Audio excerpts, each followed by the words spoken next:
ওনার মানসিক অবস্থা দেখে মনে হচ্ছে যে উনি ওখান থেকে এখন এই লাশটা তার জন্য বার্ডেন হয়ে গেছে। একটা লাশ নিয়ে তারা মানে রাত্রে 9টার দিকে মারা গেছে, 9টা সাড়ে 9টার দিকে মারা গেছে।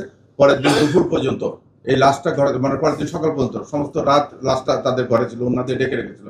তারা আসলে কি কর্তব্য বিমূঢ় হয়ে গেছে, তারা কিভাবে লাশটা ডিসপোজ অফ করবে এটার ওই পাচ্ছিল না। তারা এক পর্যায়ে বলেছিল যে ওই আপনার জারেজুল বলেছিল যে আমরা বাসালাকে বলি যেরকম একটা ইনসিডেন্ট ঘটে গেছে।